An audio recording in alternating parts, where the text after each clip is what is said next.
for by your friends on Wall Street that gave so much money because they know you're going to protect them. And frankly, you should have changed the laws. If you don't like what I did, you should have changed the laws. Mr. Trump, I want to ask you about one last question in this topic. You have been warning at rallies recently that this election is rigged and that Hillary Clinton is in the process of trying to steal it from you. Your running mate, Governor Pence, pledged on Sunday that he and you, his words, will absolutely accept the result of this election. Today, your daughter Ivanka said the same thing. I want to ask you here on the stage tonight, do you make the same commitment that you will absolutely, sir, that you will absolutely accept the result of this election? I will look at it at the time. I'm not looking at anything. I'll look at it at the time. What I've seen is so bad. First of all, the media is so dishonest and so corrupt, and the pylon is so amazing. The New York Times actually wrote an article about it that they don't even care. It's so dishonest, and they poison the minds of the voters. But unfortunately for them, I think the voters are seeing through it. I think they're going to see through it. We'll find out on November 8th, but I think they're going to see through it. If you look, excuse me, Chris, if you look at your voter rolls, you will see millions of people that are registered to vote. Millions. This isn't coming from me. This is coming from Pew Report and other places.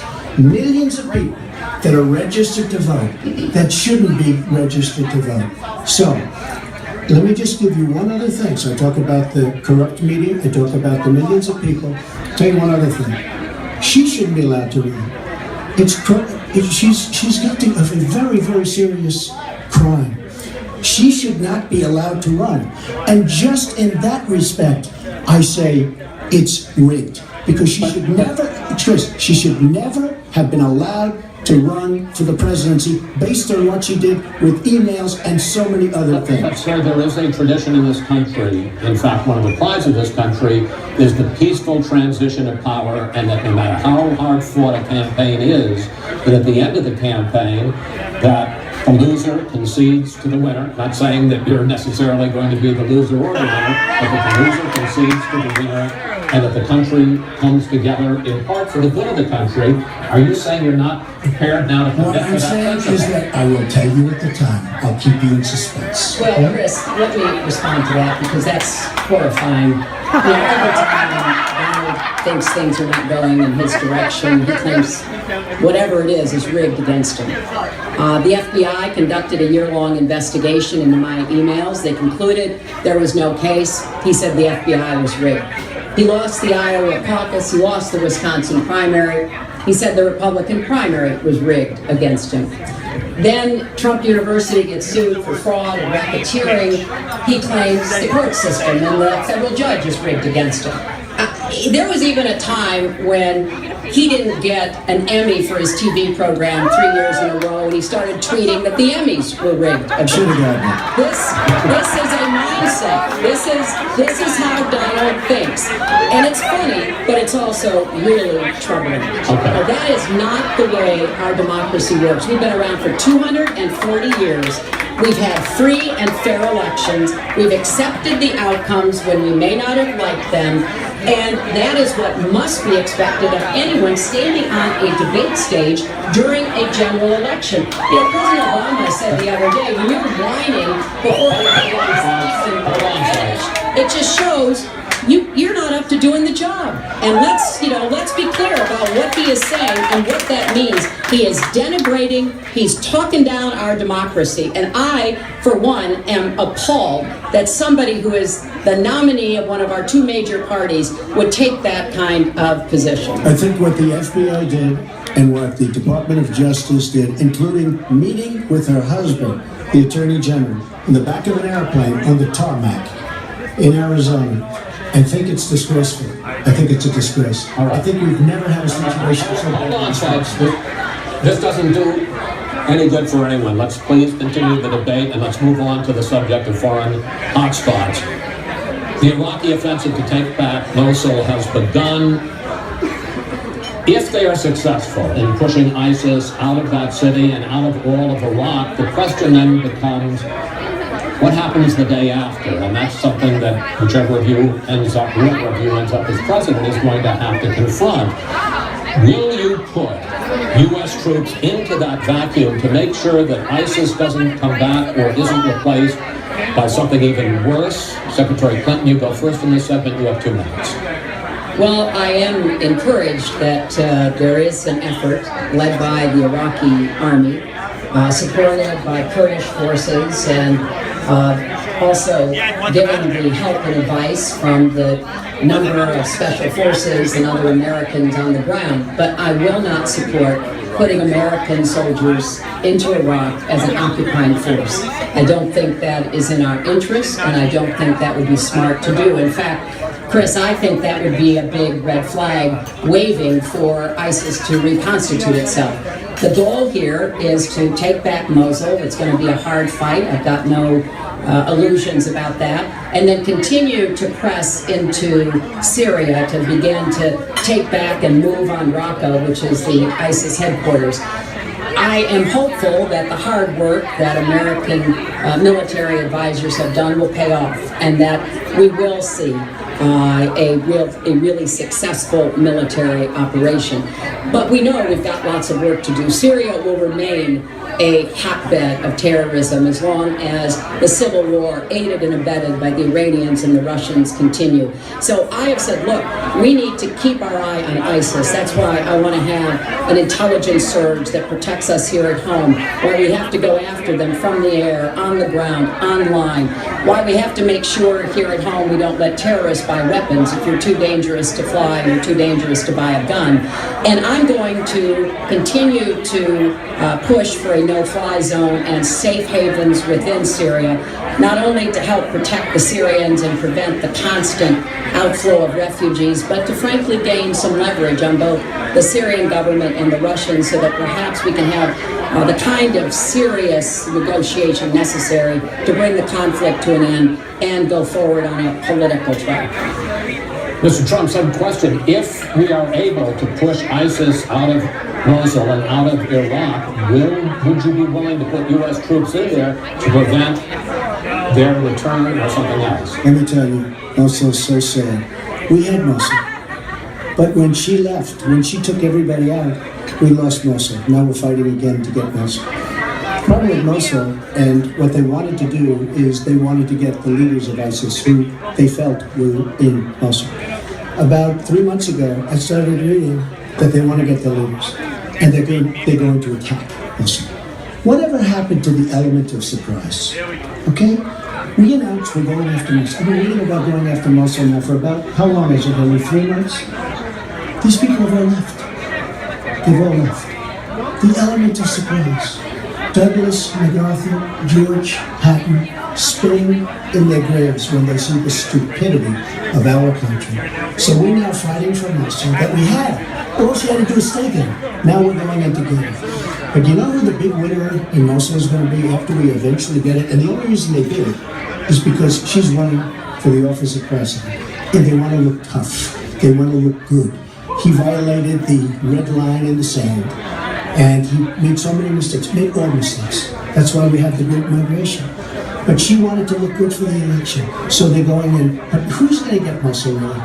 We'll take Mosul eventually. By the way, if you look at what's happening, much tougher than they thought. Much, much tougher, much more dangerous, going to be more deaths than they thought. But the leaders that we wanted to get are all gone because they're smart. They said, what do we need this for? So Mosul is going to be a wonderful thing, and Iran should write us a letter of thank you, just like the really stupid, the stupidest deal of all time. A deal that's going to give Iran absolutely nuclear weapons. Iran should write us yet another letter saying thank you very much. Because Iran, as I said many years ago, Iran is taking over Iraq, something they've wanted to do forever, but we've made it so easy for them. So we're now going to take Mosul, and you know who's going to be the beneficiary? Iran. Boy, are they making, I mean, they are outsmarting.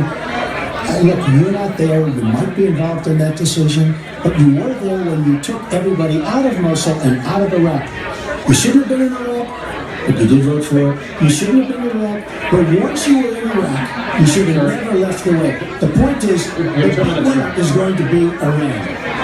Well, you know, once again, Donald is implying that he didn't support the invasion of Iraq. I said it was a mistake. I've said that years ago. he has consistently denied what is a very clear fact that before the invasion he supported it.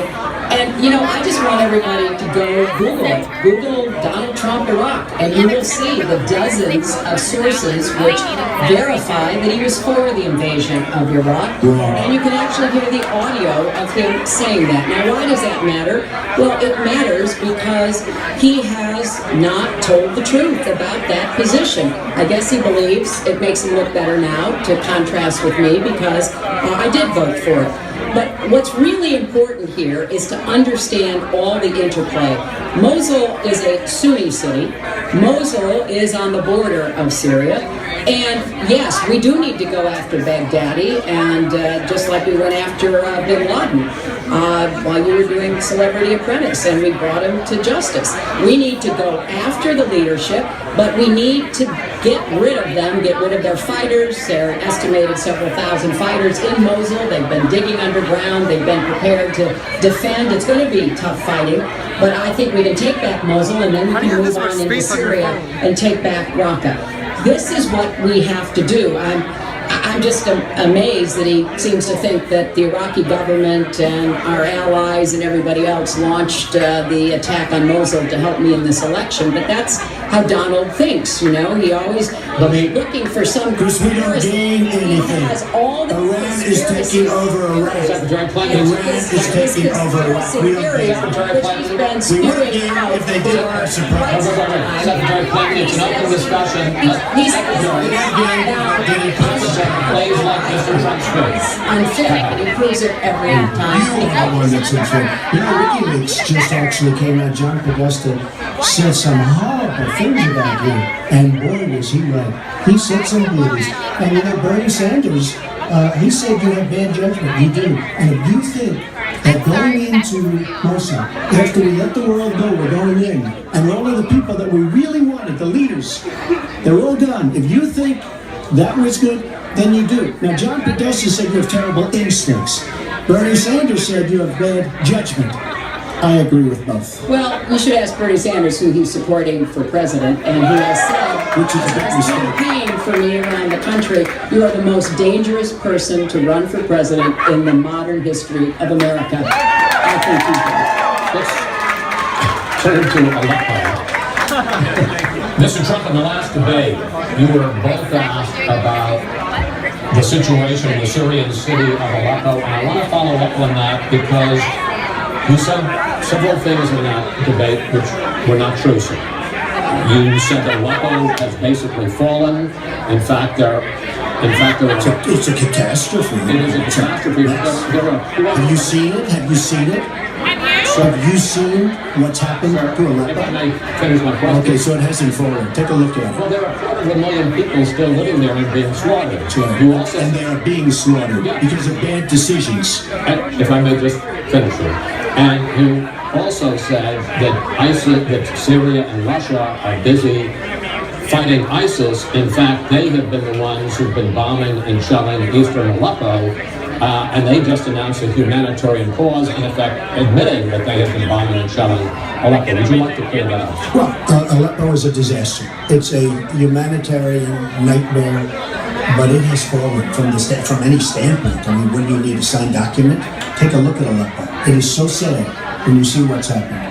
And a lot of this is because of Hillary Clinton. Because what's happened is by fighting Assad, who turned out to be a lot tougher than she thought, and now she's going to say, oh, he loves Assad.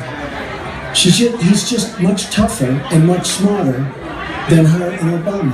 And everyone thought he was gone 2 years ago, 3 years ago. He aligned with Russia. He now also aligned with Iran, who we made very powerful. We gave them $150 billion back. We give them $1.7 billion in cash. I mean, cash, bundles of cash as big as this stage. We gave them $1.7 billion. Now, they have aligned. He has aligned with Russia and with Iran. They don't want ISIS, but they have other things because we're backing rebels. We don't know who the rebels are.